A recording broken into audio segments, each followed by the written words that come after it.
저희가 지난주 이 시간에 국내 소년원의 실태에 관한 인터뷰 보내드렸죠.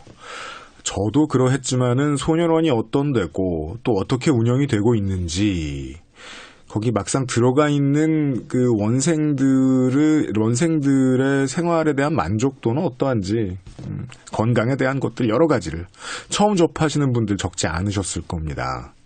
개선 방향과 관련해서 못다한 얘기가 많아가지고 오늘 다시 한번 인권연대의 오창익 사무국장을 모셨습니다. 어서 오십시오. 예, 안녕하세요. 네. 제주도에 다녀오셨나요? 제주도 놀러 가야 되는데 그건 아니고 소년원에 갔다 왔습니다. 지난주 목요일인데요. 네. 제가 소년보호혁신위원회라는 곳에 참여하기로 하면서 소년보호혁신위원회. 네, 법무부의 장관 자문기구로 만들어졌는데요. 네. 적어도 국내 소년원이 10개밖에 안 되니까 10개는 다 돌아야 되겠다라고 다짐했고 지난주까지 다 돌았습니다. 끝으로 가시는 거네요, 제주. 네네. 그냥 좀 멀고 비행기 타야 돼서 그런 건데, 가보니까 제주는 좀 달랐습니다. 그래요? 첫 번째는요. 예. 제주 소년원에 소년들이 한 30명 정도 있는데, 교사도 30명 정도였습니다. 그러니까 1대1 지도가 되고 있었고요. 아, 좋네요. 믿기지 않을 텐데, 그렇게 잘해줘도 되나라고 오해하실 분도 계실지 모르겠는데, 골프를 치는 소년들도 있었습니다. 비록 스크린 골프지만, 그러니까 골프반이 운영되고 있었어요. 예. 그리고 바리스타도 있었고, 제과 제빵도 있었고, 또 도자기도 있었습니다. 그 모든 건 취미일 수도 있지만, 직업교육 이 학생들에게는 미래의 커리어일 수 있는. 네. 도자기 같은 경우도 굉장히 깨지기 쉬울 거고, 그런 걱정이 있는데도 다 하더라고요. 근데 인원이 30명밖에 안 되니까, 도자기를 하고 있는 친구들, 소년들은 한 3명 정도, 바리스타 2명, 이렇게 아주 적은 인원들에게 교육이 진행되고 있었습니다. 그건 굉장히 모범적으로 보였고요. 제가 지난주에 소년원 밥 먹는 문제 말씀드렸는데 한 끼 식사가 1,893원, 2,000원도 안 된다는 거죠. 그래서 우유도 매일 먹일 수 없었는데 제주 소년원에 가니까 저녁에 아예 급식표에 우유가 매일 있더라고요. 그래서 그건 불가능하거든요. 그래서 예산이 안 되니까 어떻게 된 거냐 여쭤봤더니 근처에 이시돌 목장이라고 이제 교회에서 하는 목장이 있는데 거기서 낙농 사업도 안 됩니다. 우유도 생산하고 판매하는데 그거를 도와주는 거죠. 협찬을 해줘가지고 먹는다는 거예요. 그러니까 낙농업을 하는 교회의 사실상 기부죠. 그러니까 굉장히 그걸 생각하면 고마운데 서글픈 거 있잖아요. 우프다 그러나요? 그러니까 매일 우유를 먹을 수 있으니까 참 좋은데 예산으로 하는 게 아니라 교회의 선의에 기대고 있다는 게 좀 슬펐습니다. 하여튼 소년원들이 보면 전국 어디나 부지도 꽤 넓고요. 네. 제주 소년원은 다른 곳에 비해서 네, 제주도 그렇고 다른 곳도 다 넓습니다. 2, 3만 평, 제주는 한 4만 평 정도입니다. 그러니까 굉장히 보통의 상당히 넓은 고등학교 정도 수준인데 고등학교보다도 크죠. 근데 그러니까 조건은 좋은데 이게 정책적 관심, 예산 투입이 안 돼가지고 제주도 두세 명씩 교육을 하는 건 굉장히 좋아 보였습니다만은 시설 자체는 30년 넘었고요. 제가 전국 소년원 가면서 한 곳도 예외가 없었던 게 장판과 벽지가 거의 다 뜯겨져 나가 있었습니다. 그러니까 이게 정말 전 보기에 가슴이 아팠는데 소년원생들은 질서를 굉장히 잘 지킵니다. 왜냐하면 질서를 안 지키면 집에 못 가거든요. 네. 그러니까 2년 동안 소년원에 머물게 되는 처분, 10호 처분이라고 하는데 24개월을 다 있는 게 아니라 보통 한 1년 또는 14개월, 15개월쯤 되면 임시 퇴원을 시켜줘요. 군대도 그렇지만 소년원, 감옥 이런 곳은 일찍 나오는 게 정말 제일 좋은 일입니다. 그럼요. 그러니까 소년들은 일찍 나오기 위해서 질서를 굉장히 잘 지키고 상점을 따기 위해서 노력합니다. 벌점을 안 받기 위해서 노력하고. 그런데 벽지가 왜 뜯어져 있을까요? 그러니까 너무 오랫동안 벽지 교체를 안 한 거죠, 장판이랑. 그래서 전 정말 그 자라나는 소년들인데 적어도 우리가 아주 가난한 나라가 아니고 상당한 정도로 잘 사는 나라인데 장판과 벽지도 온전하지 못한 방에 아이들을 먹이고 재워야 하는가 하면 좀 슬픈 생각이 들었고요. 이게 그러니까 정책적 관심이 없다 보니까 이 지경까지 온 게 아닌가 싶었습니다. 제주도 얘기 들으니까 좀 더 궁금해지네요. 네. 그 30분의 선생님들은 고정적으로 그곳에 계시는 분들. 네네. 그런데 뭐 전부 30명이 교사는 아니고요. 네. 교사의 역할을 하시는 분들도 있고, 그 다음에, 그냥 우리로 하면 경비 관련 일이요. 보호 쪽, 그런. 그러니까 보통 우리가 아는 방호라고 교정행정. 하는데, 네, 아니, 행정보다 이제 지켜주고 뭐 이런 거죠. 예, 질서를 잡는 분들이 꽤 계시는 거고요. 직업교육을 뭐 전부 직원들로 하기는 불가능해서 보통은 바리스타 이런 외부 거는 초빙을 좀 외부에서 많이 네, 하죠. 강사들이 오시는 방식으로 하고 있죠. 뭐 그건 뭐 더 좋은 일이라고 생각합니다. 네, 그렇다면 뭐 보통 뭐 한 달에 2번이면 한 달에 2번, 일주일에 한 번이면 일주일에 한 번, 뭐 이런 식으로 외부의 전문가 분들이 와서 네네. 예, 필요한 직업 교육 같은 걸 해주신다. 네. 제가 지난주에도 이 교정의 중요성에 대해서 살짝 말씀을 드렸었는데, 그게 영양의 공급이든 아니면은 더 깨끗한 벽지든 더 신식 건물이든 더 많은 교육 프로그램이든 제공된다면 이 친구들은 사회에 나가서 다시는 잘못을 저지르지 않을 가능성이 훨씬 높아질 거잖아요. 그렇죠? 그럼요. 네. 예, 알겠습니다. 그러면은 제주도 말고 다른 모든 곳들이 이제 다 가보셨으니까 그 교육적 기능을 제대로 하고들 있습니까, 소년원들이? 일단 소년원은 명칭이 학교로 되어 있습니다. 제주도 뭐 한길이란 이름이고요. 예. 뭐 서울은 고봉이라 부르고 학교라고 되어 있는데 정규 학교 과정을 운영하는 건 10곳 중에 3곳밖에 없었고요. 나머지는 어떻게 하냐면 교과 과정을 운영하지 않고 있습니다. 그래서 바리스타라든지 뭐 이런 거, 음식이라든지 이런 직업 교육을 시키고요. 헤어 디자인 이런 것들 시키고 교과 교육은 검정고시를 통해서 하고 있습니다. 그러니까 말은 학교지만 실제로 10곳 중에 3곳만 학교 기능을 운영하고 있고요. 또 중요한 게 이 지역교육청하고 연계된 프로그램을 운영하는 게 되게 중요한데요. 예, 이것은 10개 중에 하나 춘천소년원밖에 없었습니다. 강원교육청과 연계가 되어 있을 텐데 네네. 나머지는 그럼 교육청에 뭐 아무것도 요구하거나 주고받는 게 없다는 그러니까 거예요? 저는 교육청에 정말 호소하고 싶은 생각인데요. 소년들이 이제 그 형기라고 하긴 어렵지만 하여튼 보호기간을 다 채우면 2년 또는 뭐 6개월, 한 달 채우면 바로 학교로 돌아올 친구들이거든요. 그러니까 사실은 학교 밖 청소년에 대한 관심을 갖는 게 되게 중요한데 뭐 아무것도 안 하고 있는 거죠. 그래서 저는 교육은 누가 뭐래도 교육청이 소관 부서이고 교육청보다 교육을 잘할 기관은 대한민국에 존재하지 않으니 소년원 교육을 교육청이 맡아서 하면 좋겠다. 이를테면 제가 제 마음대로 하라고 하면요. 네네. 뭐 어느 학교, 어느 고등학교에 분교 형식으로 운영하는 거죠. 그러면은 선생님들이 그 100명 정도 남짓한 보통 일반 소년원은 한 소에 100명 정도 있는데요. 100명 정도 남짓을 위해서 모든 교과를 다 운영한다는 건 어려울 수 있고 비생산적일 수 있으니 네.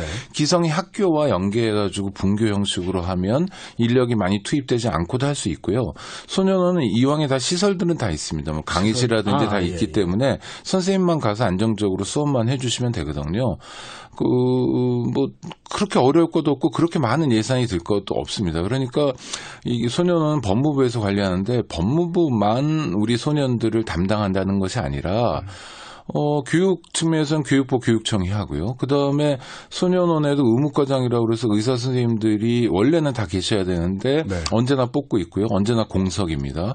특히 소년들 중에서는 왜일까요? 처우가 안 좋기 때문일까요? 아니면... 그렇죠. 처우 때문에 그렇죠. 왜냐하면 의사 선생님들이 밖에서 벌 수 있는 돈과 이 의무과장은 보통 다른 과장 5급 사무관인데 4급 서기관으로 한 등급 높여서 뽑는데도 지원자가 거의 없어요.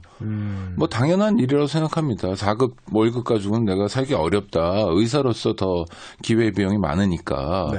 그러니까 그런 것도 그럼 뭐 사람을 뽑는데 못 뽑고 있다 이렇게 해서 포기하고 있을 것이 아니라 또 소년원에는 정신의학도 되게 중요합니다. 근데 그 의사 선생님도 자리 티오르는 있지만 실제로 계시는 분들은 10곳 중에 한 곳밖에 없어요. 대전에. 얼핏 생각해보면 카운셀링 같은 건 당연히 있을 것 같은데 거의 당연히 그러니까 상담교사는 대부분 계신데 의사 선생님으로 계시냐. 전문의. 네네. 예. 이건 또 문제인데 하여튼 뭐 그래서 또 어느 소년원이나 두 분의 의사 선생님 계셔야 되는데 네. 두 분 다 계신 곳은 아예 없다는 거죠. 한 분도 안 계신 곳도 많고. 그러면 왜 그러냐면 이제 법무부에서 의료 문제를 다 해결하려고 하기 때문에 그렇다는 거예요. 저보고 마음대로 하라면 그러면 소년들에 대한 의료 처우는 보건복지부에서 좀 담당하도록 하자. 그러면 새로운 길이 열릴 수 있습니다. 네. 그리고 뭐 서울시만 하더라도 뭐 서울의료원 같은 대형 의료기관도 갖고 있으니까요. 많은 인적 자원도 갖고 있고 이래서 뭐 우리가 그런 얘기 들었잖아요. 뭐 아이를 키울 때 온 마을이 함께 키운다. 네. 그게 꼭 인디안 말의 말은 아닐 거 아닙니까? 우리도 다 그렇잖아요. 뭐 네. 할머니도 같이 키워주고 학교 선생님도 같이 키워주고 어린이집 뭐 유치원 우리가 다 함께 아이들을 키우잖아요. 소년원 아이들도 저는 국가가 함께 나서야 된다고 생각합니다. 법무부에만 맡기지 말고 교육은 교육부 교육청에서 그다음 의료 진료는 뭐 보건복지부에서 생활 안전이나 뭐 지도 뭐 이런 거 재범하지 않도록 하는 법교육 이런 건 법무부에서 이렇게 나눠가지고 하면 소년원이 지금보다는 훨씬 더 설치 목적에 가까워질 수 있을 거라고 생각합니다. 정부, 최소 정부, 최대 국회도 개입해야 되는 일이겠습니다. 소관을 바꾼다는 일은 그렇게나 복잡한 일이잖아요. 어른들의 일에서는. 아니요. 소관은 그냥 법무부 소관이고요. 범죄예방정책국이라는 데서 관할하고 있는데 그건 그냥 두되 네. 법무부가 잘하는 게 있고 못하는 게 있으니 교육은 못하는 거잖아요. 네. 교육부가 잘하죠. 뭐 너무너무 당연한 일입니다. 의료는 법무부가 못하고 보건복지부가 잘합니다. 예. 그러니까 그런 데서 도움을 받아가지고 범정부적으로 함께 노력해보자는 거죠. 왜냐하면 미래 세대의 일이기 때문에 그렇습니다. 저는 대의를 여쭌 것이 아니고요. 네. 실천을 위해서는 네. 부처가 이제 심각성을 만약에 깨달았다고 치면 네. 부처가 어떻게 움직여야 될 것인가? 예를 들면 법무부, 뭐 혹은 뭐 국회가 움직여야 될 문제인지. 네. 예. 아니 뭐 예산을 늘리는 건 뭐 기재부, 기획재정부에서 늘리고 예산 심의는 국회에서 하는 거고 그러니까 네. 뭐 정부나 의회가 다 움직여야 되는 거고요. 소년 보호에 대해서 법무부만이 아니라 다른 부처도 관심을 가지려면 뭐 부처 간의 대화도 있어야 되는데 그런 걸 하라고 만들어 놓은 곳이 국무총리실이고 국무조정실이거든요. 저는 국무조정실을 통해서 굉장히 많은 작업을 할 수 있을 거라고 봅니다. 예를 들면 네. 국가가 직접 운영하는 병원이 한두 개가 아니에요. 보건복지부가 9개 병원, 그다음에 고용노동부 7개, 보훈처 그렇죠. 6개, 네. 보훈병원 이렇게 운영합니다. 그런데 다 분절적이에요. 국군병원 따로, 경찰병원 따로예요. 가까운 곳에 보훈병원이 있어도 군인들이 군대에서 부상을 입어도 보훈병원에서 치료받지 못하고 경찰병원에서 치료받지 못합니다. 칸막이 너무 높아요. 근데 다 국가자원이 투여되잖아요. 국가자원이라는 건 국민의 세금이 다 투여되는 거 아닙니까? 칸막이만 거두고 기본적으로 네트워크만 갖추더라도 국가유공자가 경찰병원에서도 도움을 받을 수 있고 그렇죠? 또는 뭐 보건복지부에서 하는 국립암센터나 이런 데들이 있습니다. 국립의료원 이런 데도 갈 수 있고 하면 환자 입장에서 굉장히 편해지는 거잖아요. 그렇죠? 근데 대한민국이 그런 면에서 실패하고 있다는 거죠. 그럼 누구 잘못이냐? 대통령과 국무총리가 그런 데 관심이 없었던 거고 그런 상상을 해보지 않았던 거예요. 그런 일을 하라고 대통령이라는 자리, 국무총리라는 자리를 만들어 놓은 거죠. 알겠습니다. 전국을 다 다녀보셨으니까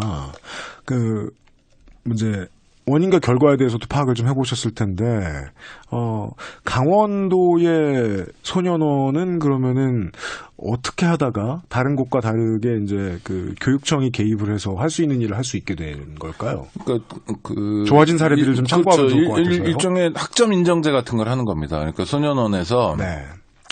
법 교육을 시키면 이게 뭐 국민윤리나 뭐 도덕으로 인정해 준다든지 하는 식으로 일종의 학점 인정제를 해주는 거고요. 모든 교육을 다 담보해 주진 않지만 인정해 주면 그만큼 그 소년들 입장에서는 교육이 정상화되는데 도움을 받는 거죠. 지금은 앞서 말씀드린 것처럼 대부분 검정고시를 통해서 하고 있거든요. 네.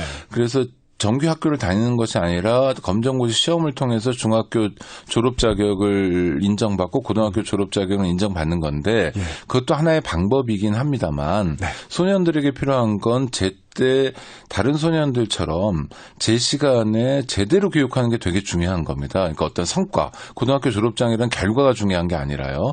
고등학교를 다닌다는 과정 자체도 되게 중요한 거라고 전 생각하고 있거든요. 네. 교육이란 건 당연히 그렇죠. 네. 그런 면에서 소년원이 실패하고 있기 때문에 소년원의 교육을 법무부에서만 하겠다고 고집부릴 게 아니라 당장 교육청에 도움을 청하고 교육청과 연계하다 보면 새로운 프로그램을 만들 수 있다는 거죠. 당연히. 알겠습니다. 그 부분도 생각을 참 못 해봤던 부분이에요. 소년원을 들어가면 정규 교육 과정에서 빠지게 되어버렸다. 네.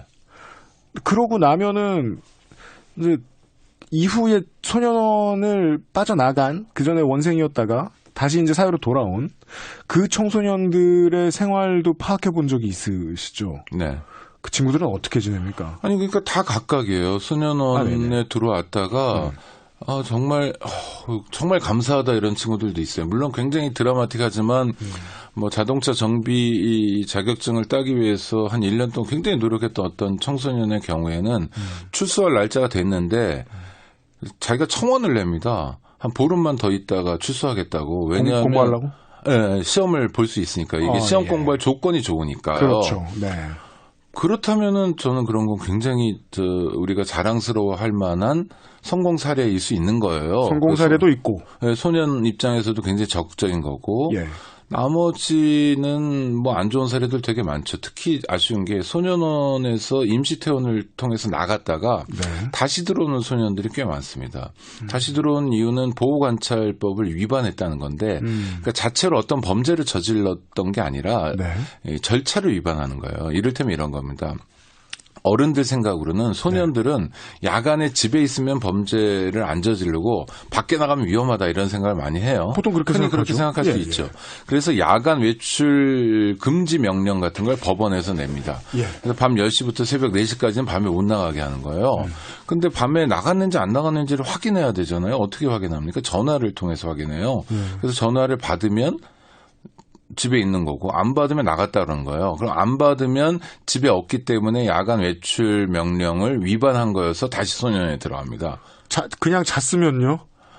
그러면 이제 문제가 되는 거죠. 그러니까 문제가 되는 겁니다. 전화를 받아야죠. 빈 부분이 있네요. 전화를 계속 거니까요. 그리고 또 전화가 문제가요. 막 12시에도 오고 이렇기 때문에 자는 걸 또 방해해요. 그렇겠네요. 우리나라 청소년은 전 세계에서 가장 잠자는 시간이 부족한 청소년들인데 국가가 나서서 잠자는 걸 방해하는가. 하여튼 저는 그런 식으로 이제 국가가 요구하고 있는 어떤 질서라든지 절차를 다른 범죄를 저지르는 게 아니라 위반했다는 이유로 다시 소년원에 끌려오는 건 조금 문제가 있다고 생각합니다. 이를테면 소년원에 가끔 보호관찰소에 와가지고 가끔 출석을 한다든지 수강을 해야 된다든지 뭐 이런 하여튼 지켜야 될 게 몇 가지가 있어요. 임시퇴원하면 그걸 지키지 않는 친구들이 다시 소년원에 오는데요.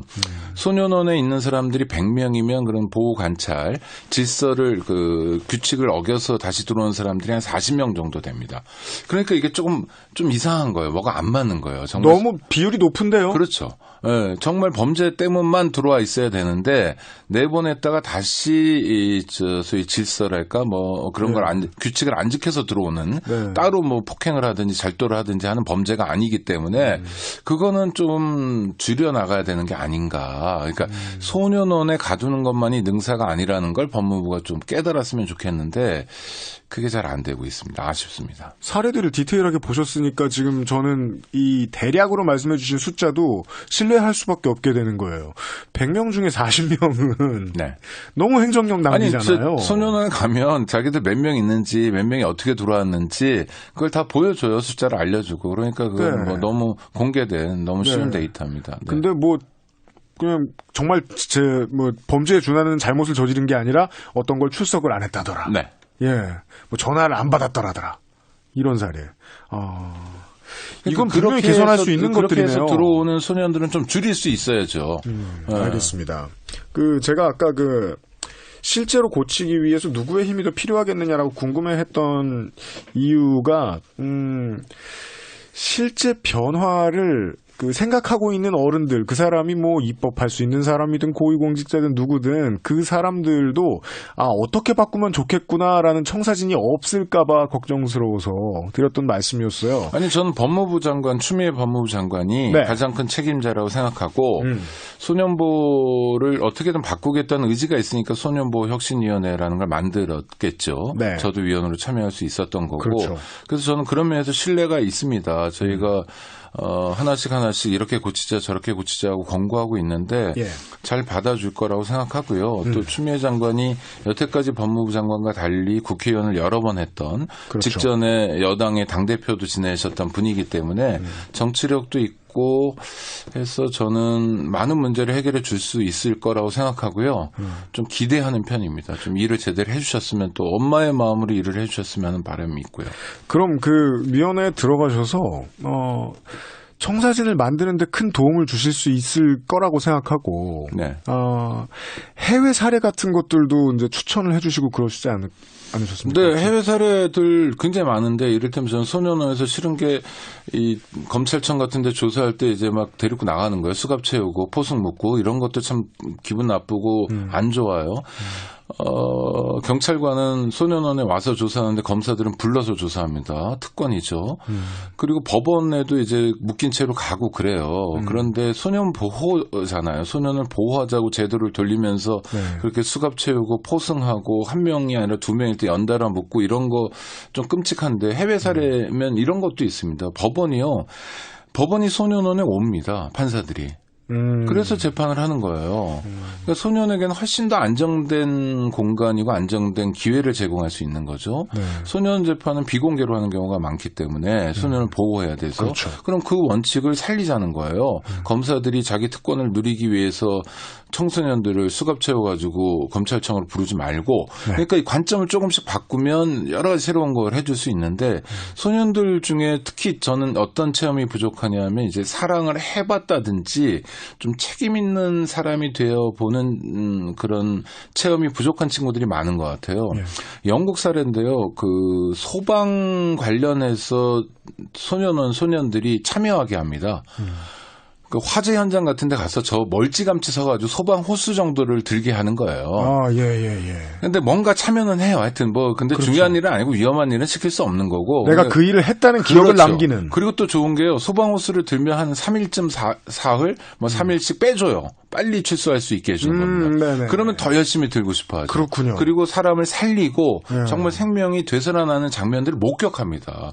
그러면은 굉장히 많은 결심 이런 걸 하는 친구들이 생기거든요. 교육이군요. 그렇죠. 체험을 주는 거죠. 그러니까 우리도 바리스타든 자격증을 주는 것도 좋고 검정고시를 통해서 중학교나 고등학교 졸업 자격증을 주는 것도 좋은데 정말 진짜 배기 체험 있잖아요. 청소년기에 좀 우리가 해봤으면 좋은 이를테면 왜 살아야 되지 어떻게 사는 게 좋은 거지 하는 가치 교육이 될 수 있으면 좋겠는데 가치 교육이라는 게 단순히 강의실에서 강의만 잘한다고 되는 건 아닌 것 같고요. 그럼요. 체험형 가치 교육을 할 수 있다면 좋은데 소년은 여전히 그냥 닫혀 있기만 합니다.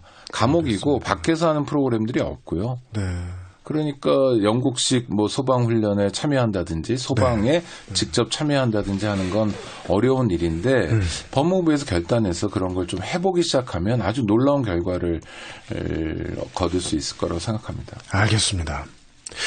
고민의 깊이나 경험의 깊이가 모두 이 커가는 아이에게 소중한데 아이들에게 그게 소중하다는 걸 생각하는 거는 정말 말씀하신 대로 온 마을이 다 부모처럼 생각해야 하는 문제고 지금 이야기 나온 법무부 장관이든 법무부에 계신 그 누구든 다 그 비슷한 감정을 좀 공유해서 창의성을 발휘해 주셨으면 좋겠습니다. 예.